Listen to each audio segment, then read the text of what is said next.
High students, welcome to BS academy. BS একাডেমির পক্ষ থেকে সকলকে স্বাগত জানাই। আজ ইকোনমিক্সের 5th ক্লাস নেব। আমি আগের অলরেডি 4টে ক্লাস নিয়েছি ইকোনমিক্সের ওপর। সেই 4টে ক্লাসে আমি ইকোনমিক্সের যে বেসিক জায়গা আছে সেটা ক্লিয়ার করেছি এবং ইকোনমিক্সের যে দুটো ব্রাঞ্চ আছে ম্যাক্রো মাইক্রো ইকোনমিক্স সেগুলো সম্বন্ধে আলোচনা করেছি এবং ন্যাশনাল ইনকামের উপর আমি দুটো ক্লাস নিয়েছি এবং ইন ডিটেলস আমি ন্যাশনাল ইনকাম তোমাদের সঙ্গে আলোচনা করেছি এবং তোমাদেরকে জিডিপি, জিএনপি, এনডিপি, এনএনপি এই সমস্ত কনসেপ্ট তোমাদের আমি ক্লিয়ার করেছি। সেই ক্লাসগুলো তোমরা অবশ্যই যারা দেখোনি তারা আগে ক্লাসগুলো দেখো এবং নেক্সট যে আজকের যে ক্লাস আমি নেব সেটা ইকোনমিক্সের খুব একটা কোর জায়গা এবং এই জায়গা থেকে ডব্লিউবিসিএস মেইনসে প্রচুর প্রশ্ন আসে। এই জায়গাটাকে তোমরা ভালো করে দেখো। প্রিলিমসেও দু একটা প্রশ্ন এখান থেকে তোমরা কমন পাবে আশা রাখাই। তো যেটা আমি আজকে পড়াবো সেটা হচ্ছে ইনফ্লেশন এবং ডিফ্লেশন। তো ইনফ্লেশন বলতে যেটা আমরা বলছি মুদ্রাস্ফীতি এবং ডিফ্লেশন বলতে মুদ্রা যেটা হ্রাস, অর্থাৎ মুদ্রা স্ফীতি এবং মুদ্রা হ্রাস এই দুটো ক্লাস আজকের কিন্তু আমি ক্লাসে তোমাদের কিন্তু পড়াবো এবং তোমরা দেখো যে ইনফ্লেশন জিনিসটা কি, ইনফ্লেশন কেন হয়, ইনফ্লেশনের এফেক্ট কি কি হতে পারে, ইনফ্লেশনের টাইপস কি কি, সিমিলার ডিফ্লেশনটাও তোমাদের কিন্তু জানতে হবে। দেখো ইনফ্লেশন মানে জানলেই তোমরা কিন্তু ডিফ্লেশনের ধারণা কিন্তু অলরেডি পেয়ে যাবে, কারণ ইনফ্লেশনের অপোজিট কনসেপ্টটাই হচ্ছে ডিফ্লেশন। তো দেখো ইনফ্লেশনটা কি আছে, তোমরা খাতা নিয়ে এই ক্লাসটা বসে বসে প্রত্যেকটা পয়েন্ট তোমরা কিন্তু নোট ডাউন করো এবং পরীক্ষার আগে এই পয়েন্টগুলো তোমরা কিন্তু অবশ্যই দেখে যাও, ঠিক আছে? Very much important for examination this class. So let's start. What do you mean by inflation? Okay.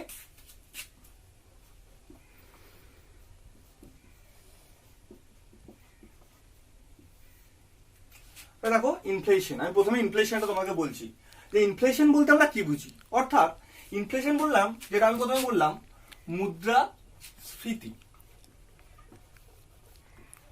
বাংলায় যাকে বলা হয় মুদ্রাস্ফীতি। মুদ্রাস্ফীতি বলতে হঠাৎ ধরো তো বাজার ব্যবস্থায় মূল্য অর্থাৎ জিনিসপত্রের মূল্য প্রচুর হারে বেড়ে যাচ্ছে, সেটাই মুদ্রাস্ফীতি। অর্থাৎ যে কমোডিটিস বা আমাদের যে সমস্ত জিনিসপত্র লাগে, গুডস অ্যান্ড সার্ভিসেস, আমাদের দৈনন্দিন জীবন চালাতে, সেই জিনিসের যদি প্রাইস লেভেল ইনক্রিজ করে সেটাই হচ্ছে ইনফ্লেশন। তাহলে দেখো আমি তোমাদের লিখে দিচ্ছি জিনিসটা, তোমরা লেখো খাতাতে যে increase the price level of goods and services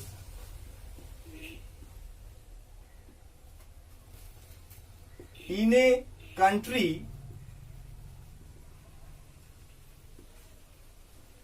a certain period of time.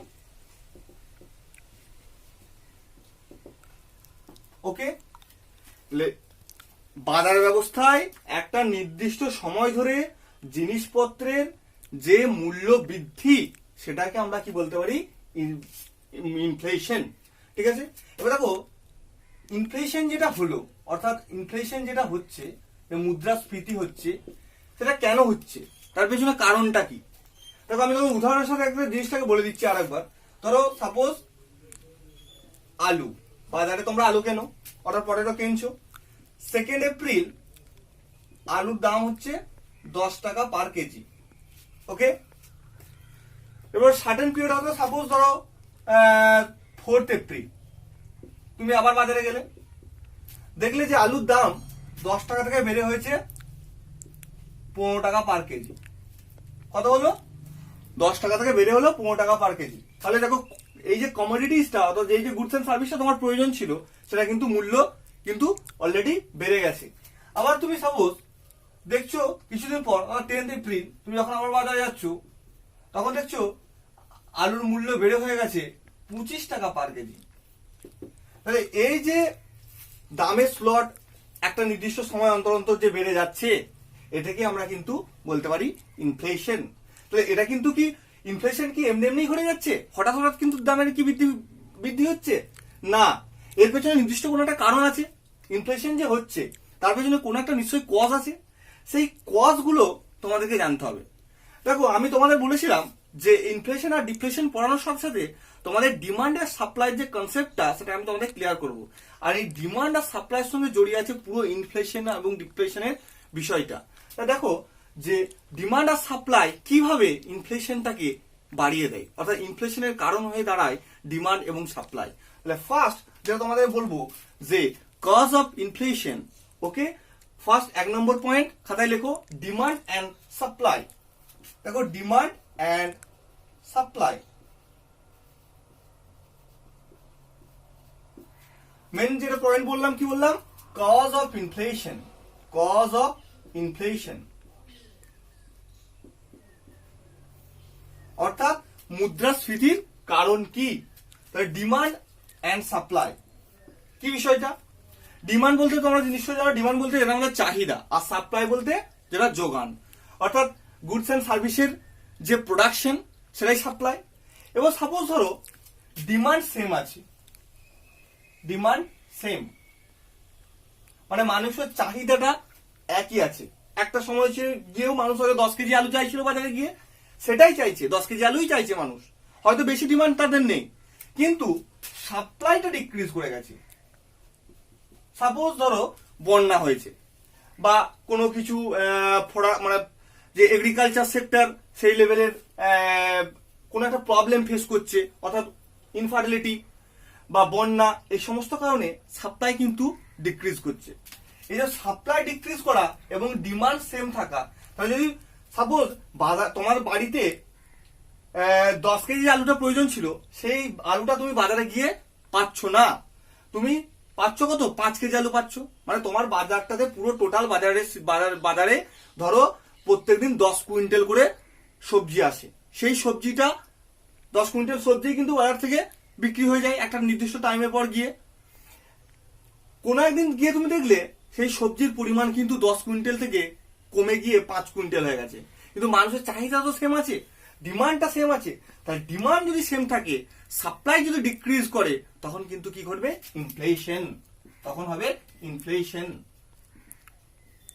ওকে, তাহলে ফার্স্ট যে আমি কনসেপ্টটা তোমাদের দিলাম, ডিমান্ড সেম, ডিমান্ড সেম আর সাপ্লাই ডিক্রিজ। দেখো এটা খাতায় লেখো। তাহলে 1 নম্বর কারণ ইনফ্লেশনের, যেটা মেন কারণ, সেটা হচ্ছে ডিমান্ডটা সেম থাকা, সাপ্লাইটা ডিক্রিজ করে যাওয়া। কিরকম বিষয়টা? Demand greater than supply. Demand 1 কিন্তু সাপ্লাই অনেক পরিমাণ কমে গেছে। যখনই সাপ্লাই কমে যাবে, তখনই কি হবে? গুডস অ্যান্ড সার্ভিস যেগুলো আছে বা কমোডিটিস যেগুলো আমাদের দরকার, তাদের কিন্তু মূল্য অর্থাৎ তাদের প্রাইস লেভেল কিন্তু বেড়ে যাবে। সেই আলুটাই তখন দেখবে তোমরা 15 টাকা পার কেজি কিনতে হচ্ছে বা 20 টাকা পার কেজি কিনতে হচ্ছে আমাকে, যেটা আলুটা আমরা কিছুদিন আগে 10 টাকা পার কেজি কিনেছিলাম। যেহেতু সাপ্লাই এখন কমে গেছে, সাপ্লাই যেহেতু একদম শর্টেজ হয়ে গেছে, সো কি হবে?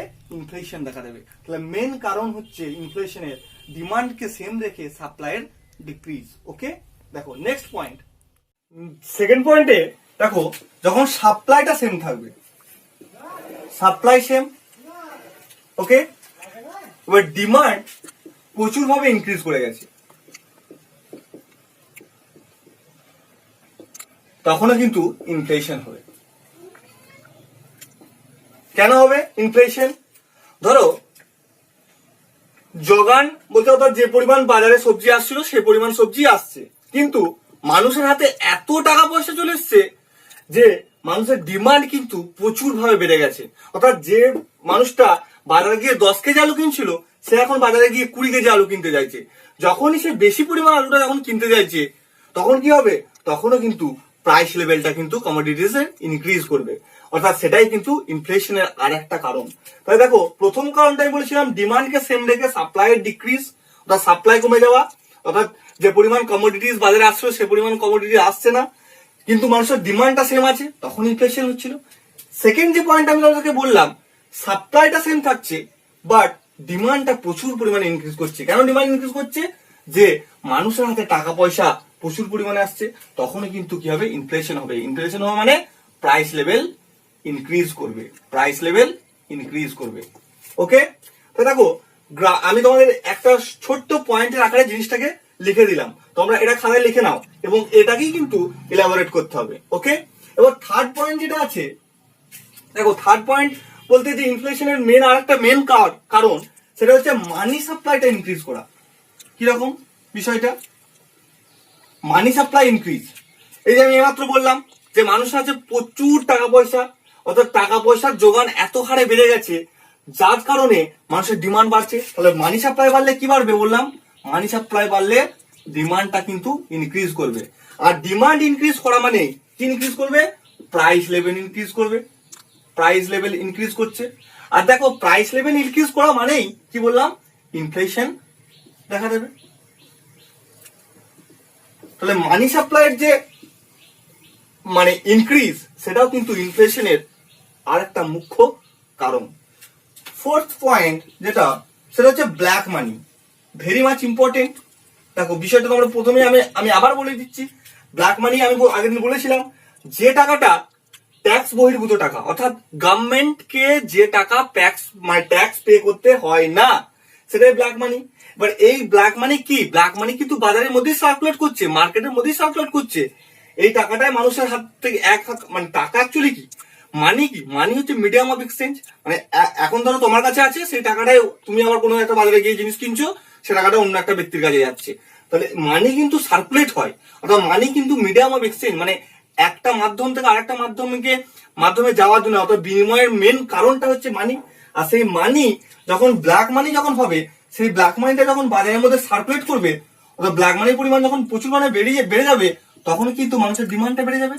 আর ডিমান্ডটা বেড়ে যাওয়া মানেই কি ঘটবে? প্রাইস লেভেল বাড়বে। সেম আবার যে কথাই বললাম আমি, প্রাইস লেভেল বাড়লেই কি হবে? ইনফ্লেশন হবে। তাহলে ব্ল্যাক মানি হচ্ছে কজ অফ ইনফ্লেশন এর আর এক কারণ। ফিফথ পয়েন্ট কি?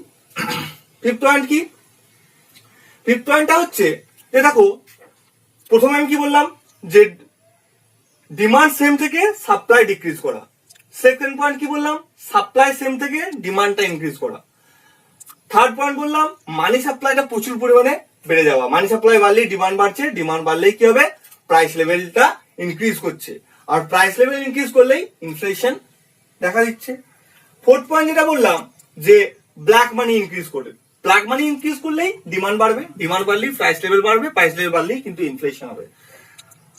ফিফথ পয়েন্ট যেটা, এটাও খুব ইম্পর্টেন্ট পয়েন্ট, যেটা হচ্ছে যে কারেন্সি ইনক্রিজ করা। কি রকম বিষয়টা? মানে ইকোনমিতে অর্থাৎ অর্থ ব্যবস্থায় যদি প্রচুর পরিমাণে টাকা, অর্থাৎ টাকার যদি সার্কুলেশন যদি বাড়ে, অর্থাৎ ইকোনমি যদি খুব স্ট্যান্ডার্ড ইকোনমি হয়, অর্থাৎ কারেন্সি যদি ইনক্রিজ করে, তখনই কি হবে? মানুষের কিন্তু ডিমান্ড কিন্তু বেড়ে যাবে। সেম কথাই। আর ডিমান্ড বাড়ে যাওয়া মানেই কিন্তু কি হবে? প্রাইস লেভেল বাড়ছে, প্রাইস লেভেল বাড়লেই কিন্তু ইনফ্লেশন হচ্ছে। তাহলে কারেন্সি অফ মানে ইকোনমি যদি ইনক্রিজ করে, তখনও কিন্তু ডিমান্ড বাড়বে, আর ডিমান্ড বেড়ে গেলেই প্রাইস লেভেল বাড়বে, প্রাইস লেভেল বেড়ে গেলেই কিন্তু ইনফ্লেশন দেখা দেবে। সিক্স পয়েন্ট দেখো rapid population of growth. Rapid population of growth.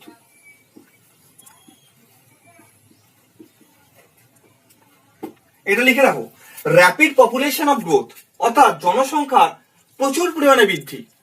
ধরো কোন একটা কান্ট্রিতে 100 কোটি জনসংখ্যা ছিল, হঠাৎ করে জনসংখ্যাটা বৃদ্ধি হয়ে হলো 120 কোটি, মানে 120 করোড়। 100 করোড় থেকে 120 করোড় হচ্ছে, মানে 20 করোড় এখানে ইনক্রিজ হচ্ছে। যখন 20 করোড় ইনক্রিজ হচ্ছে পপুলেশন, সেই পপুলেশনটার নিশ্চয়ই ডিমান্ডটা সেম থাকবে না, যেটা 100 করোড়ের ডিমান্ডটা ছিল। 100 করোড় পপুলেশনের যে ডিমান্ড 120 করোড় মানে 120 কোটিতে, কিন্তু সেই ডিমান্ডটা কিন্তু অনেক পরিমাণে বেড়ে যাবে। আর যখনই ডিমান্ড বাড়বে, তখনই কি বললাম? ডিমান্ড বাড়া মানেই বেশি বেশি পরিমাণে কমোডিটিস দরকার হবে, আমরা বাজারে যেয়ে সেই কমোডিটিস কিনতে চাইবো। যখন সেই কমোডিটিস আমরা কিনতে চাইবো, তখনই সেটা কিন্তু প্রাইস লেভেল কিন্তু বেড়ে যাবে, আর প্রাইস লেভেল বেড়ে যাওয়া মানেই কিন্তু কি হচ্ছে? Inflation. Rapid population of growth আর একটা কারণ হলো ইনফ্লেশন বৃদ্ধির আর একটা মেন কারণ। তাহলে র্যাপিড পপুলেশন অফ গ্রোথ এটাও কিন্তু ইনফ্লেশনকে কিন্তু বাড়িয়ে তুলছে। ওকে, তাহলে এই যে 6টা পয়েন্ট আমি তোমাদের বললাম, এই 6টা পয়েন্ট কিন্তু খাতাতে লেখো। খুব ইম্পর্টেন্ট পয়েন্ট, মানে ডিমান্ড আর সাপ্লাই এই কনসেপ্টটা প্রথমে বললাম, তারপর মানি সাপ্লাই জিনিসটা বললাম, কারেন্সি, ব্ল্যাক মানি এবং র্যাপিড পপুলেশনের গ্রোথ, এই প্রত্যেকটাই কিন্তু ইনফ্লেশনের বৃদ্ধির মূল এবং অন্যতম কারণ। এবার দেখো ইনফ্লেশন তো বাড়ছে, অর্থাৎ ইনফ্লেশন বাড়লে বা ইনফ্লেশন বাড়ার যে কারণ আমি তোমাদের সঙ্গে আলোচনা করলাম, এর ফলে কি ঘটছে, মানে অর্থনীতিতে কি ক্ষতি হচ্ছে, কি ইফেক্ট আমাদের পড়ছে, এগ্রিকালচার সেক্টর থেকে শুরু করে সমস্ত সেক্টরে, অর্থাৎ মানুষের উপরে কি ক্ষতি হচ্ছে, এই জিনিসগুলো মানে তাদের ইফেক্টটা কিন্তু জানতে হবে। শুধুমাত্র কারণ জানলে হবে না, তার ফলাফল জানতে হবে এবং মেজারেবল পয়েন্ট গুলো জানতে হবে। মানে এই প্রবলেম গুলো, মানে ইনফ্লেশন বাড়লে যে প্রবলেম গুলো হচ্ছে, ইফেক্টটা দেখা দিচ্ছে, সেই ইফেক্টটাকে কিভাবে আমরা কন্ট্রোল করব, সেই কন্ট্রোল পয়েন্ট গুলো আমাদেরকে জানতে হবে, যে হাউ টু কন্ট্রোল ইনফ্লেশন, এটা আমাদের জানতে হবে। এবং ইনফ্লেশনের যে টাইপস গুলো আছে সেগুলো কিন্তু আমি বলছি। দেখো নেক্সট পয়েন্ট, দেখো আমি বললাম প্রথমেই যে what do mean by inflation and cause of inflation. এবার যেটা বলবো সেটা হচ্ছে ইফেক্ট অফ ইনফ্লেশন, অর্থাৎ ইনফ্লেশনের ফলে কি কি ঘটে থাকে। মানে ইনফ্লেশনের কারণটা আমরা জানলাম, যে প্রাইস লেভেলটা প্রচুর পরিমাণে কি হয়ে যায়, বেড়ে যায়। এবার ইফেক্ট গুলো জানবো, যে ইনফ্লেশনের ফলে ইফেক্ট কি কি। এক নম্বর পয়েন্ট যেটা হচ্ছে যে যে আমাদের সমাজে ধরো যে পুয়ার এবং যে ভার্নারেবল সোসাইটি আছে, তাদের কিন্তু ইনফ্লেশনের ফলে অনেক পরিমাণে ক্ষতি হয়ে যায়। কিরকম, দেখো পুয়ার যে সোসাইটি, অর্থাৎ তারা দিন আনে দিন খায়, সেই পুয়ার সোসাইটি পক্ষে ইনফ্লেশনে যে কমোডিটিস কে ক্রয় করা, এটা কিন্তু ইম্পসিবল। কারণ ইনফ্লেশনে কি হয়, প্রাইস লেভেলটা প্রচুর হাই থাকে। এই প্রাইস লেভেল হাই থাকলে তারা যে জিনিসটা, ধরো সাপোজ আমি প্রথম যে উদাহরণটা দিলাম, 10 টাকা পার কেজি কিনছিল আলুটা, সেটা এখন তাদেরকে কিনতে হচ্ছে কত টাকায়, 25 টাকা পার কেজি কিনতে হচ্ছে। তাহলে 15 টাকা কিন্তু পার কেজিতে বেড়ে গেছে। তাহলে 15 টাকা যে পার কেজিতে বেড়ে যাচ্ছে, এই পুয়ার যে সোসাইটি, অর্থাৎ ভার্নারেবল সোসাইটি, তাদের পক্ষে সেটা কিন্তু কি হয়ে যায়, খুব দুঃসাধ্য ব্যাপার হয়ে যায়, তাদের কাছে একটা প্রবলেম হয়ে দাঁড়ায়। তাহলে এটা কিন্তু ইনফ্লেশনের মেন ইনফ্লেশন যারা ক্ষতিগ্রস্ত, সেটা হচ্ছে কারা, পুয়ার এবং ভার্নারেবল সোসাইটি। সেকেন্ড, যাদের ধরো ফিক্সড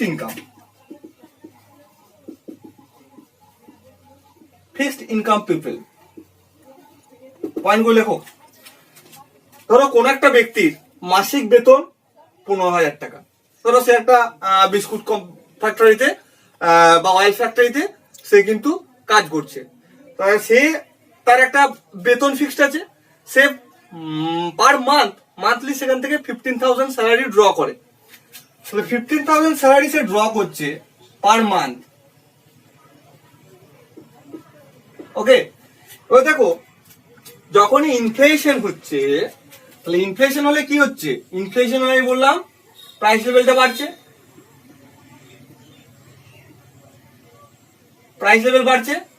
এই প্রাইস লেভেল বেড়ে যাওয়া মানে যার 15,000 টাকাতে এক মাসের সংসারটা চলছিল, মানে তার কি 15,000 টাকায় আর সংসারটা চলবে না, তখন সেই খরচাটা হয়ে দাঁড়াবে 20,000 পার মান্থ।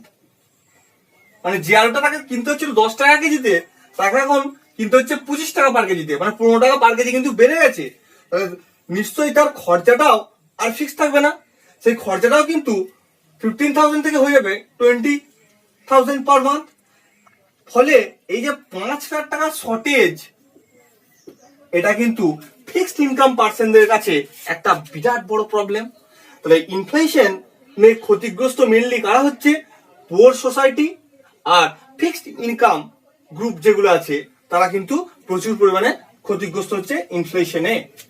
এবার দেখো 3 নম্বর পয়েন্ট, ইনফ্লেশনের মেন আরেকটা ইফেক্ট যদি আমাকে বলতে হয়, কি হয়, গুডস এন্ড সার্ভিস, অর্থাৎ মেনলি কমোডিটিস যেগুলো আছে, কমোডিটিস, তাদের কি হয়, ডিমান্ডটা প্রচুর পরিমাণে বেড়ে যায়। তাহলে এটা একটা ইনফ্লেশনের ইফেক্ট। ওকে, ফোর্থ পয়েন্ট, খুব ইম্পর্টেন্ট পয়েন্ট, যে ইনফ্লেশনে দেখো প্রথমে আমি কি বললাম, প্রাইস লেভেলটা একটা সার্টেন পিরিয়ড অফ টাইমে প্রাইস লেভেল কিন্তু ইনক্রিজ করে। তাহলে প্রাইস লেভেল ইনক্রিজ করছে মানে কি, মানুষের হাতে যে ইনকামটা হচ্ছিল, তা মানুষের হাতে যেটা পরিমাণ টাকা ছিল, সে পরিমাণ টাকা দিয়ে কিন্তু আর তারা দিন চালাতে পারবে না, তাদের ইনকামকে বাড়াতে হবে। মানে ইনকামের একটা দেখো ডিসপ্যারিটি হচ্ছে, অর্থাৎ ইনকামের যে ডিসপ্যারিটি সেটাও কিন্তু ইনফ্লেশনের আরেকটা মেন ইফেক্ট বলতে পারি আমরা। যে ইনকামের যে তারতম্য সেটাও ইনফ্লেশনের একটা ইফেক্ট। তাহলে এই যে চারটে পয়েন্ট বললাম, এগুলো ছাড়াও এগুলো হচ্ছে সবই কিন্তু লস, অর্থাৎ ইফেক্টিভ পয়েন্ট। কিন্তু ইনফ্লেশনে কি প্রত্যেকেরই লস হয়? সেটা কিন্তু তো না, ইনফ্লেশনে কারো তো গেনও হয়। সেটা আমাদের জানতে হবে ইনফ্লেশনে গেন কাদের হচ্ছে। তাহলে দেখো নেক্সট পয়েন্ট, ইনফ্লেশনে গেন, অর্থাৎ গেন কাদের হচ্ছে? গেন কাদের হচ্ছে? গেন হচ্ছে ফার্মারদের গেন হচ্ছে। কিরকম? ফার্মার কিন্তু বেনিফিট পাচ্ছে ইনফ্লেশনে। দেখো জিনিসটা কিরকম, বিষয়টা তোমাকে ভালো করে জানতে হবে। যে ধরো চাষি তো প্রোডাকশনটা করছে, অর্থাৎ ফসলটা ফলাচ্ছে, সেই ফসল কোথায় আসছে? মার্কেটে আসছে। সেই মার্কেটে ফসলটা আসার পরে সেখান থেকে আমরা কিনছি, মানে সেই সবজিটা ধরো চাষি আলু চাষটা করলো, বা চাষি যে যে সবজি প্রোডাকশন করুক না কেন সেটা কিন্তু চাষি করছে। চাষি সেই প্রোডাকশনটা করার পর, অর্থাৎ ফার্মার সেই প্রোডাকশনটা করার পর, সেই প্রোডাকশনটা হারভেস্ট করে এলো কোথায়? মার্কেটে এলো। মার্কেটে আসার পরে তার দামটা কিন্তু প্রচুর পরিমাণে বেড়ে গেল। ইনফ্লেশনের ক্ষেত্রে সেটাই তো ঘটে। তাহলে ইনফ্লেশনে কি হয় আমি বললাম প্রথমেই, ইনফ্লেশনে প্রাইস লেভেলটা ইনক্রিজ করে, প্রাইস লেভেল বাড়ে। আর প্রাইস লেভেল বেড়ে যাওয়া মানেই যে ধরো প্রোডাকশনটা হচ্ছিল, অর্থাৎ এগ্রিকালচারের যে প্রোডাকশন হচ্ছে, সেই প্রোডাকশনটার যে কস্ট, যখন সেটা চাষি যখন মার্কেটে আসছে, যখন সেই ফসলটা, তার কিন্তু প্রচুর পরিমাণে মূল্য বেড়ে যাচ্ছে। আর মূল্য বেড়ে যাওয়ার ফলে তারা কি হচ্ছে? বেনিফিট পাচ্ছে। অর্থাৎ বাজার থেকে যে বাজারে এসে যে দামে তারা সেই মালটাকে বিক্রি করছিল আগের ক্ষেত্রে, সেই কস্টে কিন্তু বিক্রি করছে না। এখন কিন্তু ধরো সাপোজ 50 কেজিতে যদি 10 টাকা পার কেজি আলু হয়, তাহলে 50 কেজি যখন আলুটা বিক্রি করছে তখন 500 টাকা। আর যখন যেটা 25 টাকা পার কেজি হয়ে যাচ্ছে, তখন হয়ে যাচ্ছে 50 into 25, তাহলে কত দাঁড়াচ্ছে? 1250 টাকা। তাহলে চাষি কিন্তু এই বেনিফিটটা দেখো পেলো।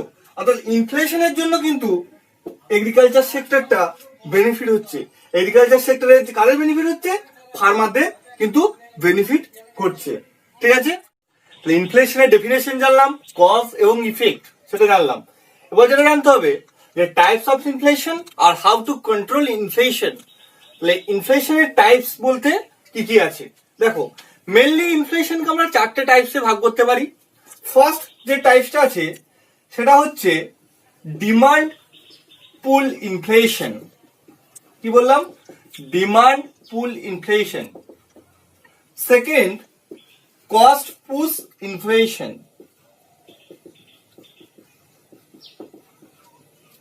Third, pricing power inflation. Pricing power inflation. লেখো খাতাতে সবাই। Number 4, sectoral inflation. Sectoral inflation. Mainly চারটে পার্টে আমরা ভাগ করি। এছাড়াও আর যে দুটো জিনিস জানতে হবে, মানে ওই দুটো ইনফ্লেশনের টাইপস, সেটা হচ্ছে হাইপার ইনফ্লেশন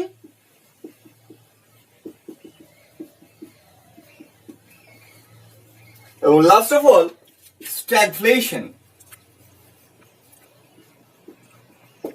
ঠিক আছে, তা দেখো প্রথম কি বললাম? Demand pull inflation.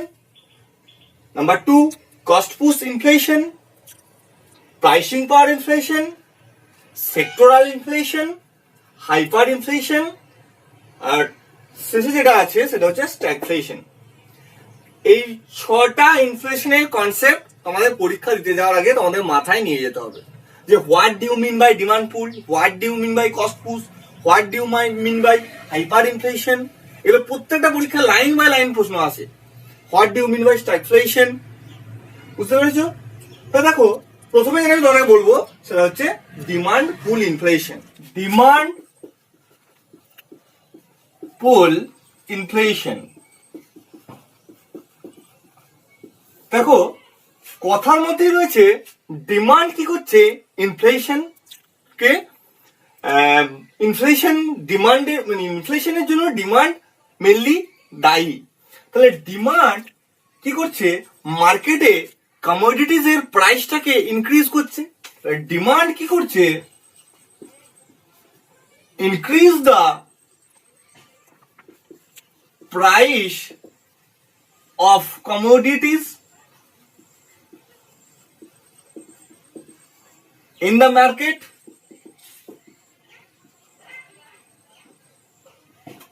Okay, তাহলে demand increase the commodities in the market, এর ফলেই কিন্তু কি হচ্ছে প্রাইস লেভেল বেড়ে যাওয়ার ফলেই ইনফ্লেশন ঘটছে। তাহলে ইনফ্লেশন কে পুল করলো কে, ডিমান্ড। তার জন্য আমরা কি বললাম যে ডিমান্ড পুল ইনফ্লেশন। ওকে, তাহলে এর পেছনে মেন কারণ কি, ডিমান্ড বেড়ে যাওয়ার পেছনে মেন যে কারণ আমি তোমাদেরকে আগে বললাম, 1 নম্বর কারণ হচ্ছে ব্ল্যাক মানি, অর্থাৎ ট্যাক্স বহির্ভূত যে টাকা, অর্থাৎ গভর্নমেন্টকে যে টাকা ট্যাক্স পে করতে হচ্ছে না, ফলে সেই টাকা বাজারে অর্থাৎ মার্কেটে সার্কুলেট হচ্ছে। মার্কেটে সার্কুলেট হওয়ার ফলে মানুষের হাতে প্রচুর পরিমাণে কারেন্সি অর্থাৎ টাকা চলে আসছে। সেই টাকা যখন মানুষের হাতে প্রচুর পরিমাণে আসছে তখনই কিন্তু কি হচ্ছে যে ডিমান্ড বাড়ছে, আর ডিমান্ড বেড়ে গেলেই ইনফ্লেশন দেখা দিচ্ছে। তাহলে ব্ল্যাক মানি হচ্ছে ডিমান্ড পুল ইনফ্লেশনের এক মেন কারণ। নাম্বার 2, ডিরেক্ট ট্যাক্স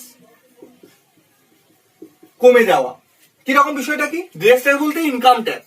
ধরো তুমি রোজগার করছো 30,000 টাকা, তোমাকে গভর্নমেন্টকে ট্যাক্স পে করতে হয় 3,000 টাকা, বাট তুমি কোন রকম ভাবে ফাঁকি দিয়ে সেই ডিরেক্ট ট্যাক্সটা পে করছো 1,500 টাকা, তাহলে তোমার হাতে কিন্তু এক্সট্রা 1,500 টাকা কিন্তু থেকে গেল। অর্থাৎ এই যে ডিরেক্ট ট্যাক্সটা যে কমে যাচ্ছে, অর্থাৎ ইনকাম ট্যাক্সের লেভেলটা যে ডিক্রিজ করছে, এটাও কিন্তু ডিমান্ড পুল ইনফ্লেশনের আরেকটা কারণ। কারণ এর ফলে মানুষের হাতে প্রচুর টাকা পয়সা থেকে যাচ্ছে, ফলে প্রাইস লেভেল বাড়ছে, প্রাইস লেভেল বেড়ে গেলেই কি হচ্ছে ইনফ্লেশন দেখা দিচ্ছে। নাম্বার 3, কারেন্সি ইনক্রিজ করছে ইন ইকোনমি।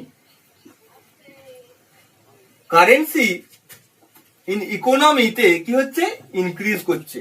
তাহলে ইকোনমিতে যদি কারেন্সি বেড়ে যাওয়া নেই, আবার সেম সেই কথাই বলবো আমি, আবার মানুষের হাতে প্রচুর টাকা পয়সা চলে এলো, টাকা পয়সা আসা মানেই ডিমান্ড বেড়ে গেল, ডিমান্ড বেড়ে গেল মানেই price level of commodities in the market সেটা বেড়ে যাচ্ছে, ফলে ইনফ্লেশন দেখা দিচ্ছে। নাম্বার 4 হচ্ছে ইনক্রিজ দ্য মানি সাপ্লাই। দেখো ইনফ্লেশন আমি কারণ বলার সময় যে কারণগুলো বলেছিলাম সেটাই হচ্ছে কারণ, সেটাকে আমি আবার এলাবোরেট করছি যে মানি সাপ্লাই যে ইনক্রিজ সেটাও কিন্তু ডিমান্ড বেড়ে যাওয়ার পেছনে এক মেন কারণ। তাই ডিমান্ড যদি বেড়ে যায় আবার ইনফ্লেশন দেখা দেবে। তাহলে দেখো এই সমস্ত বিষয়টাই কিন্তু মানে এই যে ব্ল্যাক মানি বা ডিরেক্ট ট্যাক্স বা কারেন্সি বা ইনক্রিজ অফ মানি সাপ্লাই, এই প্রত্যেকটাই কিন্তু ডিমান্ড পুল ইনফ্লেশন এর পেছনে এক মূল এবং অন্যতম কারণ। এরপর যেটা জানতে হবে অনেকে যে কস্ট পুশ ইনফ্লেশন। দেখো খুব ইম্পর্টেন্ট জায়গা, এটা হচ্ছে কস্ট পুশ ইনফ্লেশন। প্রথমে আমি বললাম demand pull inflation, number 2 cost push inflation. অর্থাৎ কস্ট কি করছে ইনফ্লেশনকে মানে বাড়াচ্ছে, অর্থাৎ ইনফ্লেশন ঘটাচ্ছে। দেখো কিরকম কস্ট, সাপোজ ধরো ওয়েজেস বেড়ে যাচ্ছে। যদি ধরো কোন এক ব্যক্তি স্যালারি পাচ্ছে পার মান্থ 20,000 টাকা, হঠাৎ করে তার স্যালারিটা ইনক্রিজ হয়ে হলো 30,000 টাকা পার মান্থ। যখন 30,000 টাকা পার মান্থ হচ্ছে তার পেছনে লজিক কি দাঁড়াচ্ছে, তার মানে তার হাতে কিন্তু টাকার যে পরিমাণ অর্থাৎ মানি কিন্তু বেড়ে যাচ্ছে। আর মানি বেড়ে যাওয়া মানে আমরা কি জানি, ডিমান্ড বেড়ে যাওয়া। ডিমান্ড বেড়ে যাওয়া মানে প্রাইস লেভেল অফ কমোডিটিস বেড়ে যাচ্ছে, তার মানে কিন্তু ইনফ্লেশন দেখা দিচ্ছে। তাহলে ওয়েজেস যদি ইনক্রিজ করে, দ্যাট ইজ স্যালারি ইনক্রিজ করছে।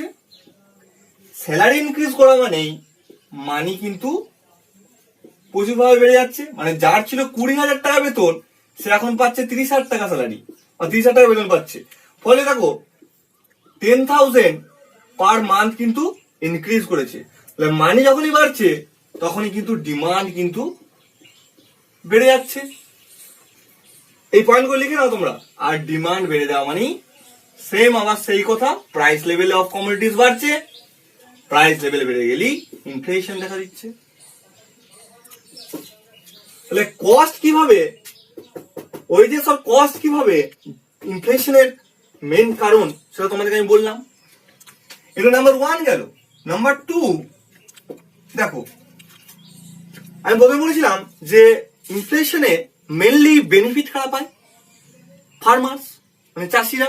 কারণ তারা কি হয়, যে প্রোডাকশনটা হচ্ছে বা কমোডিটিসটা যেটা তাদের দ্বারা বাজারে আসছে, সেই কমোডিটিসের যখন প্রাইস লেভেল বাড়ছে, সেখান থেকে কিন্তু চাষিরা বেনিফিট, প্রচুর পরিমাণে বেনিফিট পাচ্ছে। তাহলে দেখো, এই যে র মেটেরিয়ালস, মানে যে র মেটেরিয়ালস দিয়ে প্রোডাকশনটা হচ্ছে, ধরো অয়েল, ফ্যাক্টরিতে অয়েল তৈরি হচ্ছে, সেই অয়েলটা তৈরি হতে আমাদের মেন দরকার কি? সরিষা। তাই সেই মাস্টার্ডস এর যখন প্রাইসটা বেড়ে যাবে, অর্থাৎ র মেটেরিয়ালস এর প্রাইস যখন বাড়বে, তখন যে প্রোডাকশনটা হবে, সেই প্রোডাকশন কস্টটা কি বেড়ে যাচ্ছে। প্রোডাকশন কস্ট বেড়ে যাওয়া মানে হারভেস্ট করে যেটা আমরা পাচ্ছি, বা নট অনলি হারভেস্ট, ফ্যাক্টরিতে যেটা আমরা পাচ্ছি, অর্থাৎ ফ্যাক্টরি কস্টটা বেড়ে যাচ্ছে। ওকে, এবার যখনই ফ্যাক্টরি কস্টটা বেড়ে যাচ্ছে, তখনই কিন্তু সেই জিনিসটার বা কমোডিটিসটার ডিমান্ড কিন্তু প্রচুর পরিমাণে বেড়ে যাচ্ছে। আর ডিমান্ড বেড়ে যাওয়া মানেই, আমি আবার বললাম, ডিমান্ড বেড়ে যাওয়া মানেই কিন্তু প্রাইস লেভেলটা বেড়ে যাচ্ছে। আর প্রাইস লেভেল বেড়ে গেলেই কি দেখা যাচ্ছে? ইনফ্লেশন দেখা দিচ্ছে। দেখো, আমি তোমাদেরকে সব প্রত্যেকটা ছকের আকারে করে দিচ্ছি, তোমরা কিন্তু এগুলোকে খাতায় লিখে নাও। পাশাপাশি ছোট ছোট করে একটু করে, যেটা আমি টপিকটা আমি তোমাদের বলছি বিষয়টা, সেই বিষয়টা কিন্তু ছোট ছোট করে একটু করে লিখে রাখো। র মেটেরিয়ালস, যখন র মেটেরিয়ালস এর কস্ট যখন বাড়ছে, তখনই প্রোডাকশন কস্ট বাড়ছে। প্রোডাকশন কস্ট বাড়লে ফ্যাক্টরি কস্ট বেড়ে যাচ্ছে। ডিমান্ড বাড়ছে, মানে জিনিসটার দাম বাড়ছে, কমোডিটিসটার দাম বাড়ছে। কমোডিটির প্রাইস লেভেল বেড়ে যাওয়া মানে ইনফ্লেশন কিন্তু ওভার করছে। ওকে, নাম্বার 3, দুটো পয়েন্ট প্রথমে আমরা বললাম। নাম্বার 3 যেটা হচ্ছে যে ইনক্রিজ দা ইনডাইরেক্ট ট্যাক্স। কিরকম বিষয়টা কি? ধরো ইনডাইরেক্ট ট্যাক্স বাড়ছে। ইনডাইরেক্ট ট্যাক্স বেড়ে যাওয়া মানে কি? ধরো গভর্নমেন্টকে আমাদের ট্যাক্সটা পে করতে হয়, ইনডাইরেক্ট ট্যাক্সটা, জিএসটি যেটা বলে, GST, goods and service tax. এটাও তোমাকে পরে আমি বলবো একদিন জিএসটি সম্বন্ধে ইন ডিটেলস। এই যে জিএসটি বা ট্যাক্সেশন যখন বলবো, ইনডাইরেক্ট ট্যাক্স যখন বাড়ছে, তখন কি হচ্ছে, গভর্নমেন্ট সেই কমোডিটিসটার উপর যখন ট্যাক্সটা বাড়াচ্ছে, তখন কমোডিটিসটার যে প্রাইস লেভেল, সেই প্রাইস লেভেলটা কিন্তু বেড়ে যাচ্ছে। অর্থাৎ সরকারকে বেশি পরিমাণে টাকা, আমাদেরকে ট্যাক্স বেশি পরিমাণে পে করতে হচ্ছে। ফলে কমোডিটিস এর প্রাইস লেভেলটা বাড়ছে। কমোডিটিস এর প্রাইস লেভেল বেড়ে যাওয়া মানেই কিন্তু ইনফ্লেশন দেখা দিচ্ছে। Okay, number 4, profit of the company. Profit of the company কিরকম বিষয়টা কি? ধরো কোন একটা কোম্পানি, সাপোজ ধরো অয়েল কোম্পানি, আমি যেটা বললাম অয়েল কোম্পানি, আবার বুঝানো বিষয়টা, 120 টাকা পার লিটার অয়েলে নিচ্ছে, পার লিটারে। এবার কোম্পানি একটা টাইমের পরে যে ভাবলো যে না, আমাকে প্রফিটটা কিন্তু সেই অয়েলটা থেকে বেশি পরিমাণে করতে হবে, তখন সে অয়েলটার দামটা চাপিয়ে দিল 125 রুপিস পার লিটার। তাহলে প্রফিট কত হচ্ছে? 5 রুপিস কোম্পানি। তাহলে কোম্পানির প্রফিট বাড়াতে গিয়ে কি দাঁড়াচ্ছে? কমোডিটিস এর প্রাইসটা কিন্তু বেড়ে যাচ্ছে। ভালো করে দেখো, প্রাইস অফ কমোডিটি বেড়ে যাচ্ছে। প্রাইস অফ কমোডিটি বেড়ে যাচ্ছে, ফলে কিন্তু আমরা কি দেখা ইনফ্লেশন ঘটছে। তাহলে এই দুটো মেন পয়েন্ট দেখে নাও যে ইনডাইরেক্ট ট্যাক্স যদি বেড়ে যায়, অর্থাৎ জিএসটি লেভেল, জিএসটি যদি গভর্নমেন্টকে যদি বেশি পরিমাণে ট্যাক্স পে করতে হয় কোনো একটা জিনিস কমোডিটিস এর উপর, তখন সেই কমোডিটিস এর প্রাইস লেভেলটা ইনক্রিজ করে। প্রাইস লেভেল ইনক্রিজ করলে কিন্তু ইনফ্লেশন দেখা দেয়। আবার যদি কোম্পানি মনে করে যে আমরা প্রফিটটা প্রচুর পরিমাণে বেশি করবো, মানে যে প্রফিট আমরা করছিলাম মিনিমাম লেভেল না রেখে একটা হাই লেভেলে প্রফিট রাখবো, যখনই প্রফিট বেশি করতে চাইছে কোম্পানি, তখন কি হচ্ছে কমোডিটিস এর প্রাইসটা কিন্তু বেড়ে যাচ্ছে। আর কমোডিটিস এর প্রাইস বেড়ে যাওয়া মানেই কিন্তু ইনফ্লেশনটা বেড়ে যাওয়া। ঠিক আছে, তাহলে দেখো কস্ট পুশ ইনফ্লেশনে আমি তোমাদের 4টে পয়েন্ট ডিসকাস করলাম।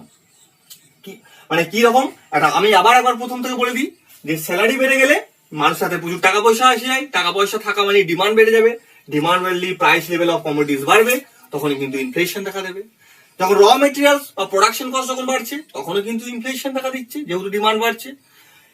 আর যখন ট্যাক্স, যখন ইনডাইরেক্ট ট্যাক্স যখন হাই হয়, তখনও কিন্তু প্রাইস লেভেলটা কমোডিটিসের বেড়ে যায়, তখনও কিন্তু ইনফ্লেশন দেখা দেয়। আবার প্রফিট অফ দ্য কোম্পানি, অর্থাৎ কোম্পানির প্রফিটটা যখন হাই লেভেলে মানে বাড়তে থাকে, অর্থাৎ কোম্পানি যখন প্রফিটটা বেশি পরিমাণে করতে থাকে, তখনও কিন্তু প্রাইস অফ কমোডিটিস বাড়ে। আর প্রাইস অফ কমোডিটিস বাড়া মানেই কিন্তু কি হবে, ইনফ্লেশন হবে। এরপর থার্ড যেটা আছে, নাম্বার 3, এটা হচ্ছে প্রাইসিং পাওয়ার ইনফ্লেশন। দেখো প্রাইসিং পাওয়ার ইনফ্লেশনটা আমি তোমাদের বলেই দিলাম আগেরটা, তোমরা শুনলেই বুঝতে পারবে। প্রাইসিং পাওয়ার ইনফ্লেশনটা কি? when the company decided the profit margin into high level, অর্থাৎ কোন একটা কোম্পানি ডিসাইড করলো যে তার প্রফিট মার্জিনটা একটা হাই লেভেলে রাখবে। তাহলে প্রফিট যখন হাই লেভেলে রাখতে চাইছে, তখনই কি বললাম যে কমোডিটিস এর যে প্রাইস লেভেল সেটা বেড়ে যাবে, আর কমোডিটিস এর প্রাইস লেভেল বেড়ে যাওয়া মানে কিন্তু ইনফ্লেশন হবে। তাহলে প্রফিট মার্জিন যদি হাই থাকে কোম্পানির, তখনই কি হবে, কমোডিটিস এর প্রাইস লেভেল বাড়বে, কমোডিটিস এর প্রাইস লেভেলটা বেড়ে যাবে। আর প্রাইস লেভেল বেড়ে যাওয়া মানে কিন্তু হচ্ছে কি ইনফ্লেশন। দেখো এখানে একটা তফাৎ রয়েছে, জিনিসটা কি ভালো করে বুঝতে হবে বিষয়টা, যে কোম্পানি কিন্তু নিজে নিজে ডিসাইড করলো যে আমি প্রফিট মার্জিনটা বাড়াবো, অর্থাৎ ইন্ডাস্ট্রি বা কোনো একটা কোম্পানি বা ফার্ম সে নিজে ডিসাইড করে নিল যে আমি আমার প্রফিট মার্জিনটা বাড়াবো, অর্থাৎ ওই যে অয়েলের দামটা 120 থেকে 125 করবো। তাহলে কোম্পানি যখন নিজে নিজে ডিসাইড করে, অর্থাৎ গভর্নমেন্ট যখন তার উপর কোনো কিছু চাপায় না, তার নিজস্ব যখন চিন্তা ভাবনা থেকে সে প্রফিট মার্জিনটা বাড়ায়, তখন সেটা হয়ে যায় কি প্রাইসিং পাওয়ার ইনফ্লেশন। তখনই কি কমোডিটিস এর প্রাইস লেভেল বাড়ে, তখনই ইনফ্লেশন দেখা দেয়। নাম্বার 4 যেটা আছে সেটা হচ্ছে সেক্টরাল ইনফ্লেশন। সেক্টরাল ইনফ্লেশন খুব important. What do you mean by sectoral inflation? দেখো নামের মধ্যে আছে সেক্টর, অর্থাৎ কোন একটা সেক্টর কিন্তু ইনফ্লেশনকে বাড়াচ্ছে। কিরকম?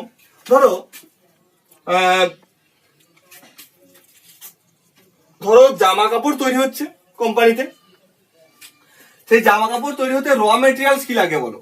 র মেটেরিয়ালস লাগছে সুতোটা। সেই যে সুতো, এই র মেটেরিয়ালস এর দামটা যদি বাড়ে, অর্থাৎ সুতোর দামটা যদি বাড়ে, তখন কি হয়ে যাবে, জামা প্যান্টের দামটা বাড়বে, যেটা আমি আগেই বললাম কস্ট পুশ ইনফ্লেশনের সময়। আর জামা প্যান্টের দাম বেড়ে যাওয়া মানেই প্রাইস লেভেলটা বাড়ছে, তাহলে এই বাজারে কিন্তু কি দেখা দেবে, ইনফ্লেশন দেখা দেবে।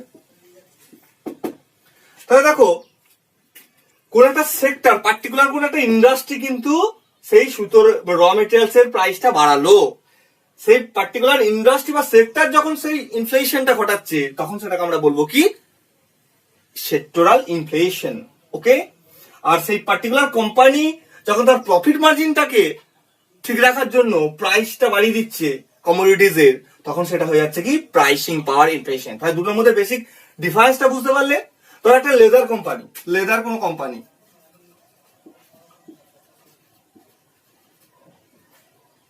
জুতোর প্রোডাকশন হচ্ছে, শু প্রোডাকশন হচ্ছে, সেই লেদার কোম্পানি চামড়ার প্রাইসটা প্রচুর পরিমাণে বাড়াচ্ছে, মতো র মেটেরিয়ালস এর প্রাইসটা বাড়াচ্ছে। তারা যদি র মেটেরিয়ালস এর প্রাইস বাড়ায় তখনই কিন্তু কি হবে, ইনফ্লেশন দেখা দেবে, ইনফ্লেশন দেখা দেবে। তাহলে এই যে লেদার কোম্পানি একটা সেক্টর, কোন নির্দিষ্ট সেক্টর, সে সেক্টরে যখন নিজস্ব ডিসাইড করে র মেটেরিয়ালস এর কস্টটা বাড়িয়ে দিচ্ছে, তার ফলে যে ইনফ্লেশনটা দেখা দিচ্ছে সেটাকে আমরা বলতে পারি সেক্টরাল ইনফ্লেশন। ওকে, এরপর নাম্বার 5, খুব ইম্পর্টেন্ট, দেখো number 5, hyper inflation. Hyper inflation এর আরেকটা নাম হচ্ছে লার্জ ইনফ্লেশন। লার্জ ইনফ্লেশন কি বিষয়টা, যে what do you mean by hyperinflation? Inflation due to short period of time with high rate of commodities, that is called hyperinflation. তাহলে inflation due to short period of time, কিরকম বিষয়টা কি, ধরো 1st মে তুমি বাজারে গিয়ে দেখলে যে আলুর মূল্য 30 টাকা পার কেজি। 1st মে তুমি বাজারে গেলে এবং দেখলে আলুর মূল্যটা হচ্ছে 30 টাকা পার কেজি। তুমি 2nd মে আবার বাজারে গেলে এবং বাজারে গিয়ে দেখলে যে আলুর প্রাইসটা বেড়ে হয়ে গেছে 80 টাকা পার কেজি। তাহলে ওভারনাইটে কত বাড়লো, 50 টাকা পার কেজি। এই যে শর্ট পিরিয়ড অফ টাইমে আলুর যে প্রাইসটা এত পরিমাণ বেড়ে গেল, সেটাই হচ্ছে হাইপার ইনফ্লেশন, অর্থাৎ মুদ্রাস্ফীতি, অর্থাৎ price level of commodities due to a short period of time with high rate, that is called hyperinflation. বোঝা যাচ্ছে? তাহলে হাইপার ইনফ্লেশনটাকে আমরা ওই জন্য কি বলি, লার্জ ইনফ্লেশন বলি। মানে একটা খুব ক্ষুদ্র সময়ে বা খুব অল্প সময়ের মধ্যে কমোডিটিজ এর প্রাইস লেভেলটা যখন প্রচুর পরিমাণে বেড়ে যায়, তখন সেটা আমরা বলতে পারি হাইপার ইনফ্লেশন। এবার নাম্বার 6, স্ট্যাগফ্লেশন। কি বিষয়টা কি? স্ট্যাগফ্লেশন হচ্ছে when inflation and unemployment both are higher rates, that situation is called stagflation. কিরকম? যখন ধরো ইনফ্লেশনও হচ্ছে, সাথে সাথে unemployment. Unemployment means employment generation না হওয়া, অর্থাৎ বেকারত্ব। অর্থাৎ এই দুটো যখন খুব হায়ার লেভেলে থাকবে তখনই হবে কি, স্ট্যাগফ্লেশন। তাহলে ইনফ্লেশন তার সাথে সাথে আনএমপ্লয়মেন্ট, বা আনএমপ্লয়মেন্ট তার সাথে সাথে ইনফ্লেশন, এই দুটো যখন হাই লেভেলে থাকবে তখন সেটা আমরা বলি কি, স্ট্যাগফ্লেশন। সেই যে সিচুয়েশনটা সেটাকে আমরা বলি স্ট্যাগফ্লেশন। আর একটা শর্ট পিরিয়ড অফ টাইমে যদি প্রাইস লেভেল অফ কমোডিটিজ যদি বেড়ে যায়, অর্থাৎ ওভারনাইটে প্রচুর পরিমাণে বেড়ে গেল প্রাইস লেভেল, তখন সেটাকে আমরা বলবো কি, হাইপার ইনফ্লেশন। তাহলে দেখো আমি তোমাদের টাইপস অফ ইনফ্লেশন গুলো বললাম। ফার্স্ট যেটা বললাম, ডিমান্ড পুল ইনফ্লেশন, ওখানে ডিমান্ড মেন কারণ ছিল। নাম্বার 2, কস্ট পুশ ইনফ্লেশন, ওখানে কি ছিল, র মেটেরিয়ালস বা কস্ট কি করেছিল, ইনফ্লেশন ঘটাচ্ছিল। নাম্বার 3 যেটা বলছিলাম, প্রাইসিং পাওয়ার ইনফ্লেশন, মানে কোম্পানি যেটা নিজে নিজে ডিসাইড করলো, অর্থাৎ অলিগোপলিস্টিক ইনফ্লেশন, মানে কোম্পানি গভর্নমেন্টের কোনো ডিসাইডেশন বা গভর্নমেন্টের কোনো সিদ্ধান্ত কিন্তু তারা নেয় না, তারা নিজে নিজে সিদ্ধান্ত নিয়ে নেয় যে আমাদের কোম্পানির প্রফিটটা বাড়াতে হবে, প্রফিট মার্জিন বাড়াতে হবে, অর্থাৎ আমাদের কমোডিটিজের প্রাইস লেভেল বাড়াতে হবে, সেই জন্য ইনফ্লেশন দেখা যায়, সেটাকে আমরা বলছিলাম প্রাইসিং পাওয়ার ইনফ্লেশন। নাম্বার 4 যেটা তোমাকে বলেছিলাম আমি, সেটা হচ্ছে সেক্টরাল ইনফ্লেশন, অর্থাৎ কোন একটা পার্টিকুলার সেক্টর, অর্থাৎ লেদার কোম্পানি বা অয়েল কোম্পানি, তারা যখন তাদের প্রফিট মার্জিনটাকে একটা নির্দিষ্ট লেভেলে রাখার জন্য যখন সেই প্রাইসের মানে কমোডিটিজের প্রাইসটা বাড়িয়ে দিচ্ছে, তখন যে ইনফ্লেশনটা হচ্ছে, তখন সেটাকে বলেছিলাম আমি সেক্টরাল ইনফ্লেশন। আর লাস্ট যেটা বললাম, হাইপার ইনফ্লেশন এবং স্ট্যাগফ্লেশন। ঠিক আছে, এবার দেখো ইনফ্লেশন কি সেটা আলোচনা করলাম, ইনফ্লেশনের কজ, ইনফ্লেশনের ইফেক্ট এবং টাইপস অফ ইনফ্লেশন। প্রত্যেকটা খুব ইম্পর্টেন্ট। এরপর তোমাদের মেন যেটা জানতে হবে যে হাউ টু কন্ট্রোল ইনফ্লেশন, অর্থাৎ ইনফ্লেশন যে কেন হলো, ইনফ্লেশনের ফলে কি হলো সেটা আমরা জানলাম, কিন্তু ইনফ্লেশনের কে আমরা কিভাবে কন্ট্রোল করব সেটা আমাদের জানতে হবে। দেখো, ইনফ্লেশনের যেগুলো কারণ ছিল সেগুলোকে যদি আমরা কন্ট্রোল করতে পারি, অর্থাৎ ইনফ্লেশনের পেছনে মেন যে কারণগুলো ছিল অর্থাৎ ডিমান্ড এবং সাপ্লাই, সেগুলোকে যদি আমরা ব্ল্যাক মানি সেই পুরো টোটাল সিস্টেমটাকে যদি আমরা কন্ট্রোল করতে পারি, তবেই কিন্তু ইনফ্লেশন কিন্তু কন্ট্রোল করা যাবে। তাহলে দেখো, ইন ডিটেলসে আমি তোমাদের একটু বলে দিচ্ছি বিষয়টাকে। দেখো, হাউ টু কন্ট্রোল ইনফ্লেশন। দেখো, আমি প্রথমে বলেছিলাম যে ইনডাইরেক্ট ট্যাক্স যদি বেড়ে যায় তাহলে কিন্তু ইনফ্লেশন দেখা দেয়। তাহলে ইনডাইরেক্ট ট্যাক্সটা যদি কমে অর্থাৎ ডিক্রিজ করে, ইনডাইরেক্ট ট্যাক্সটা যদি ডিক্রিজ করে তাহলে কিন্তু ইনফ্লেশনটাকে কন্ট্রোল করা যাবে। কিভাবে? ধরো, ইনডাইরেক্ট ট্যাক্স যখন বাড়ছিল তখন গভর্নমেন্টকে একটা প্রাইস মানে কোন একটা কমোডিটিসের উপরে বেশি পরিমাণে আমাদের প্রাইস পে করতে হচ্ছে, ট্যাক্স পে করতে হচ্ছে। সেই ট্যাক্সটা যখন আমাদের পে করতে হয়, সেই ট্যাক্সের প্রাইসটা কার উপর যাবে? সেই কমোডিটিসের উপর চেপে যায়। যখনই ইনডাইরেক্ট ট্যাক্সটা কমে যাবে কোন একটা কমোডিটিসের উপর, তখন কিন্তু কি হবে? প্রাইস লেভেল অফ কমোডিটিস কমে যাবে, আর প্রাইস লেভেল অফ কমোডিটিস কমে গেলে কিন্তু ইনফ্লেশন কিন্তু কন্ট্রোল করা যাবে। নাম্বার 2, ডিরেক্ট ট্যাক্স ইনক্রিজ করতে হবে। দেখো, ডিরেক্ট ট্যাক্স যখন কম ছিল তখন কিন্তু ইনফ্লেশন দেখা দিচ্ছে। কিরকম? ধরো, ডিরেক্ট ট্যাক্স বলতে ইনকাম ট্যাক্স। আমি বলেছিলাম যে আমাদের 3,000 টাকা 30,000 টাকা বেতনের উপরে 3,000 টাকা পে করতে হচ্ছে। সাপোজ সেই 3,000 টাকা পেটা না করতে হয় যদি আমার 4,000 টাকা পে করতে হয়, তাহলে মানুষের হাত থেকে টাকা কিছু পরিমাণ চলে যাচ্ছে, আর মানি সাপ্লাই কমে যাওয়া মানে কিন্তু কি হচ্ছে? ইনফ্লেশনটা কন্ট্রোল হচ্ছে। তো ডিরেক্ট ট্যাক্স বাড়ালেও কিন্তু ইনফ্লেশন কিন্তু কন্ট্রোল করা যায়। নাম্বার 3 হচ্ছে ব্ল্যাক মানিকে কন্ট্রোল করতে হবে। ব্ল্যাক মানি কন্ট্রোল করতে হবে। কিরকম? বলেছিলাম যে ব্ল্যাক মানি যত বাজারে থাকবে তত কিন্তু ইনফ্লেশন দেখা দেবে, মানুষের হাতে প্রচুর টাকা পয়সা থাকবে, মানুষের হাতে প্রচুর টাকা পয়সা থাকা মানে প্রাইস লেভেল অফ কমোডিটিস বাড়ছে, ডিমান্ড বাড়ছে, তার মানে ইনফ্লেশন দেখা দিচ্ছে। কিন্তু যদি সেই ব্ল্যাক মানিকে যদি গভর্নমেন্ট কন্ট্রোল করতে পারে তাহলে কিন্তু কি হবে? ইনফ্লেশনকে কিন্তু কন্ট্রোল করা যাবে। নাম্বার 4, সব পয়েন্টগুলো লেখো।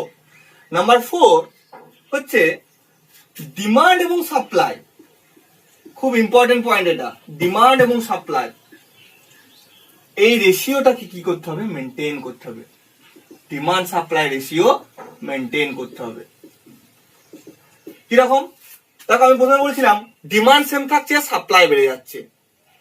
আবার কখনো ডিমান্ড মানে প্রচুর পরিমাণে প্রচুর ডিমান্ড, মানে ডিমান্ড প্রচুর বাট সাপ্লাই কম, সেক্ষেত্রেও কিন্তু ইনফ্লেশন দেখা দিচ্ছিল। কিন্তু যদি এই ডিমান্ড আর সাপ্লাই রেশিওটা যদি মেনটেন হয়, অর্থাৎ ডিমান্ড সাপ্লাই যদি ইকুইলিব্রিয়ামে থাকে, তাহলে কিন্তু ইনফ্লেশন কিন্তু দেখা দেবে না। অর্থাৎ সাপ্লাইও ঠিক আছে, ডিমান্ডও ঠিক আছে, সেম আছে, তখন সেটা আমরা বলতে পারি যে কি ইনফ্লেশন কন্ট্রোল করার একটা মেইন কারণ। তো ইনফ্লেশনকে কন্ট্রোল করতে হলে ডিমান্ড আর সাপ্লাইকে কিন্তু প্রথমত তাদের রেশিওটাকে মেনটেন করা উচিত। নাম্বার 5, যে কারেন্সি অফ ইকোনমি, এটাকে কন্ট্রোল করতে হবে। এটা কন্ট্রোল করলে কি হবে? মানুষের হাতে প্রচুর টাকা পয়সা যেটা আসছিল ইকোনমিটা কারেন্সিতে বেড়ে যাওয়া প্রাচুর্যতার জন্য, অর্থাৎ অর্থনীতিতে টাকার প্রাচুর্যতা হলে কি হবে? মানুষের হাতে প্রচুর টাকা পয়সা থাকবে। সেই টাকা পয়সা যদি কন্ট্রোল করা যায়, অর্থাৎ সেই কারেন্সিকে যদি কন্ট্রোল করা যায়, তাহলে মানুষের হাতে কিন্তু টাকা যতটা পরিমাণ আগে আসছিল সেই পরিমাণ আসবে না। আর টাকা যদি কম আসে তাহলে মানুষের কি হবে? ডিমান্ড কিন্তু কি হবে? কমে যাবে। আর ডিমান্ড কমে গেলেই ইনফ্লেশন কিন্তু কন্ট্রোল করা যাবে। মেন যেটা কারণ, তাহলে প্রত্যেক ক্ষেত্রে আমি তোমাদের বলতে চাইছি ডিমান্ডটাকে কিন্তু কি করতে হবে? কন্ট্রোল করতে হবে, ডিমান্ডটাকে কমাতে হবে। অর্থাৎ ডিমান্ড কমে গেলেই কিন্তু কি হবে? ইনফ্লেশন কিন্তু কন্ট্রোল করা যাবে। ওকে, দেখো, তাহলে এই পয়েন্টগুলো তোমাদের আমি বললাম। আরো কিছু আছে, যেমন ধরো ওয়েজেস বা স্যালারি যদি একটা ফিক্সড জায়গায় থাকে, হঠাৎ করে বেড়ে গেল স্যালারি, সেক্ষেত্রেও কিন্তু কি হয়েছিল? ইনফ্লেশন দেখা দিয়েছিল। সেগুলো যদি কন্ট্রোল থাকে, তাহলে নাম্বার 6 লিখে নাও যে wages and price control. Number 7 বলতে পারি money supply control, money supply control. তাহলে এই সবগুলোই কিন্তু ইনফ্লেশন কন্ট্রোল করার একটা মেজারেবল মেথডস। ঠিক আছে, এই ইনফ্লেশনটা তোমাদের আমি বললাম ইনফ্লেশন কি এবং ইনফ্লেশনকে কিভাবে কন্ট্রোল করা হয়, ইনফ্লেশনের কারণ, ইনফ্লেশনের ইম্প্যাক্ট এবং ইনফ্লেশনের টাইপস গুলো। এরপর যেটা বলবো আজকের ক্লাসেই সেটা হচ্ছে যে ডিফ্লেশন। তো ডিফ্লেশনটা আমি প্রথমেই বললাম কি যে ইনফ্লেশনের নেগেটিভ কনসেপ্ট হচ্ছে ডিফ্লেশন। তো ডিফ্লেশনটা কি তোমরা একটু দেখে নাও এবং খাতাতে লেখো। ডিফ্লেশন,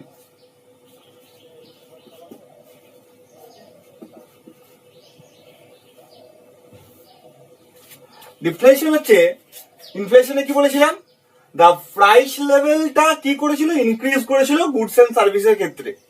কিন্তু ডিফ্লেশনের ক্ষেত্রে যেটা হবে, দা প্রাইস লেভেল ডিক্রিজ করবে, the price level decrease of goods and services in a country.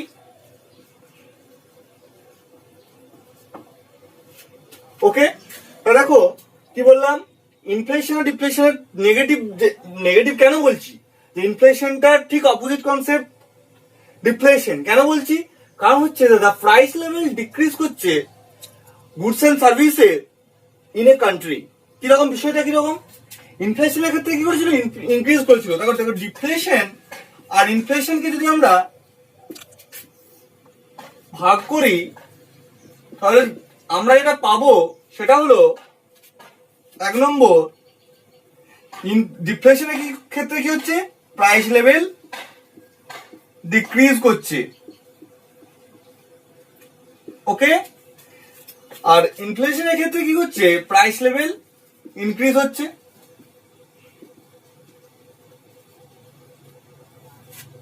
কমোডিটিজের। Number 2, ইনফ্লেশনের ক্ষেত্রে কি ছিল, মানুষের হাতে মানে কারেন্সি প্রচুর ছিল ইকোনমিতে, ফলে কি ছিল, মানুষের হাতে প্রচুর টাকা পয়সা ছিল। তাহলে এক্ষেত্রে কি হচ্ছে, মোর মানি ছিল ইনফ্লেশনে ইন এ কারেন্সি। আর ডিফ্লেশনের ক্ষেত্রে লেস মানি, মানে টাকা পয়সা কম আছে, মানুষের হাতে টাকা পয়সা কম থাকার জন্য কি মানুষের ডিমান্ডটাও কিন্তু কম আছে। তাই যখন প্রচুর টাকা ছিল মানুষের হাতে তখন তার ডিমান্ড বেশি ছিল, আর ডিমান্ড বেশি থাকা মানে কম, তারা বাজারে গিয়ে বেশি বেশি জিনিস কিনছে, অর্থাৎ প্রাইস লেভেল তখন কিন্তু কমোডিটির ক্ষেত্রে ইনক্রিজ করছে। কিন্তু ঠিক তার বিপরীত জিনিসটা হলো ডিফ্লেশন, অর্থাৎ মুদ্রা, ওটা ছিল স্ফীতি, এটা হচ্ছে মুদ্রা হ্রাস। ওকে, তো দেখো এক্ষেত্রে কি ছিল, নাম্বার 3, ডিমান্ড প্রচুর ছিল, অর্থাৎ ডিমান্ডটা হাই ছিল। এক্ষেত্রে কিন্তু ডিমান্ড লেস। সাপ্লাই আছে, অর্থাৎ যোগান আছে, বাট মানুষের হাতে টাকা পয়সা কম থাকার জন্য ডিমান্ড কম আছে। তাহলে এক্ষেত্রে কি হচ্ছে, দেখো number 4, supply greater than demand. এক্ষেত্রে কি হচ্ছে, ডিমান্ড গ্রেটার দেন সাপ্লাই। তো দেখো আমি পুরো ডিটেলসে তোমাদের বললাম ডিফ্লেশন জিনিসটা কি। ডিফ্লেশন প্রথমে বললাম, ডিফ্লেশন হচ্ছে মুদ্রা হ্রাস। ইনফ্লেশন কি ছিল, মুদ্রাস্ফীতি। এক্ষেত্রে কি হলো, the price level of commodities decrease in a country. কিরকম বিষয়টা কি, এক্ষেত্রে মানুষের হাতে টাকা পয়সা কম থাকার জন্য ডিমান্ড কম, আর ডিমান্ড যেহেতু কম তাহলে মানুষ কিন্তু বাজারে গিয়ে যে পরিমাণ সবজি আগে কিনছিল বা যে পরিমাণ তার কমোডিটিজ নিচ্ছিল, তার প্রয়োজন ছিল, সেটা কিন্তু ক্রয় করতে পারছে না। সেই ক্রয়টা না করতে পারার জন্য কি হচ্ছে, সাপোজ ধরো বাজারে 40 কেজি সবজি আসছে, কিন্তু মানুষের হয়তো প্রয়োজন হচ্ছে 20 কেজি। 40 কেজি সবজিটা থেকে মানুষ ক্রয় করছে কত, 20 কেজি। সেই 20 কেজি ক্রয় করার জন্য যে বাড়তি যে এক্সেস সবজিটা থেকে যাচ্ছে, অর্থাৎ সেই 20 কেজি, সেটা কিন্তু ইকোনমির ক্ষেত্রে একটা এফেক্ট পড়ছে, একটা ক্ষতি হচ্ছে। কাদের ক্ষতি হচ্ছে? মেনলি যারা প্রোডাকশনটা করছে, মানে ফার্মার্স, তাদের কিন্তু ক্ষতি হচ্ছে। সাপ্লাই প্রচুর আছে বাট ডিমান্ডটা কিন্তু লেস, সেটাই হচ্ছে ডিফ্লেশন। আর ইনফ্লেশনে বললাম ডিমান্ড প্রচুর, যেহেতু মানি সাপ্লাই প্রচুর হওয়ার জন্য ডিমান্ড প্রচুর, কিন্তু এক্ষেত্রে সাপ্লাইটা কম থাকার জন্য প্রাইস লেভেলটা কি করেছিল? ইনক্রিজ করেছিল। আর এক্ষেত্রে প্রাইস লেভেলটা কিন্তু ডিক্রিজ করছে। তাহলে বোঝা যাচ্ছে যে ইনফ্লেশনের সঙ্গে ডিফ্লেশনের ডিফারেন্সটা কি, আর ডিফ্লেশন আর ইনফ্লেশন কনসেপ্টটা কি। ঠিক আছে, এরপর আমি তোমাদেরকে বলবো যে এই ডিফ্লেশনে কি ইম্প্যাক্ট হচ্ছে আর কিভাবে কন্ট্রোল করবে ডিফ্লেশনকে। এটা কিন্তু তোমরা ইম্প্যাক্ট তোমাদেরকে বললেই তোমরা কিন্তু কন্ট্রোল করার যে মেজারেবল মেথডস গুলো তোমরা কিন্তু নিজেরাই সেটা খাতাতে করতে পারবে। তাহলে দেখো যে কিভাবে ইনফ্লেশন যেমন মানে একটা ইম্প্যাক্ট ফেলেছিল, কিভাবে ডিফ্লেশনও ইম্প্যাক্ট ফেলছে। তাহলে সেটা দেখে নাও। Impact of deflation, impact of deflation. Number 1 কি বললাম? ডিমান্ড কমে যায়, তাহলে drop in demand. Number 2 less money supply in economy.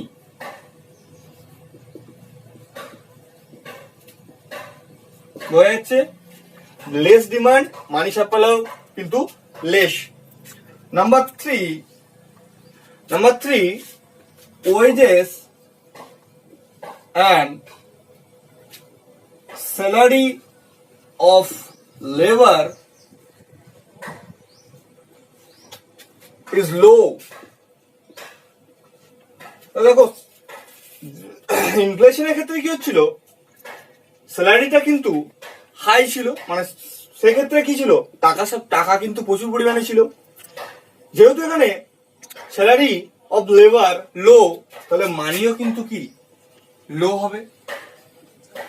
আর মানি লো হওয়া মানে ডিমান্ড কিন্তু কমে যাবে, আর ডিমান্ড কমে যাওয়া মানে কি দেখা দেবে? ডিফ্লেশন।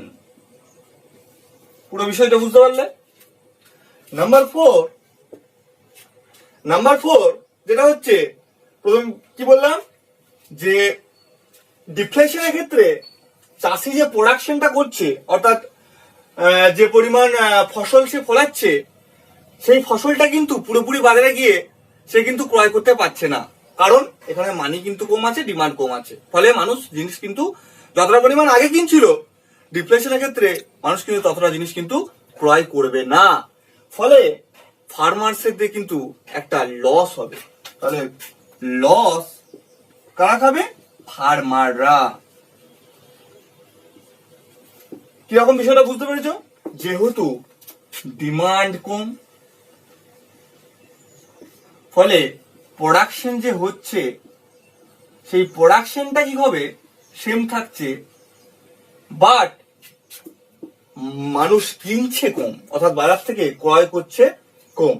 ফলে একটা পরিমাণ ফসল কিন্তু নষ্ট হয়ে যাবে, ফলে চাষিদের কিন্তু সেক্ষেত্রে লস হবে। কিন্তু ইনফ্লেশনের ক্ষেত্রে দেখাচ্ছিল কি? চাষিরা বেনিফিট পাচ্ছিল।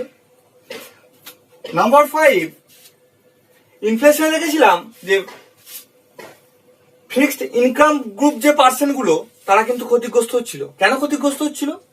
কারণ তাদের মাসিক হয়তো রোজগার 30,000 টাকা, আমি বলেছিলাম। এবার 30,000 টাকা রোজগার থেকে তারা সংসার চালায়। হঠাৎ করে বাজারে গিয়ে দেখছে যে কমোডিটিসের প্রাইস লেভেলটা দ্বিগুণ হারে বেড়ে গেছে। তাহলে তারা যে 30,000 টাকা দিয়ে সংসারটা দাঁড়িয়ে চালাচ্ছিল, সেই টাকায় কি তাদের সংসার চলবে? না। ইনফ্লেশনের ক্ষেত্রে সেটা কিন্তু একটা বিশাল বড় সমস্যা ছিল ফিক্সড ইনকাম গ্রুপ পার্সেন্টদের ক্ষেত্রে। কিন্তু ডিফ্লেশনে ঠিক তার অপোজিট। কিরকম? যে ফিক্সড ইনকাম গ্রুপ পার্সেন্টরা কিন্তু বেনিফিট পাচ্ছে।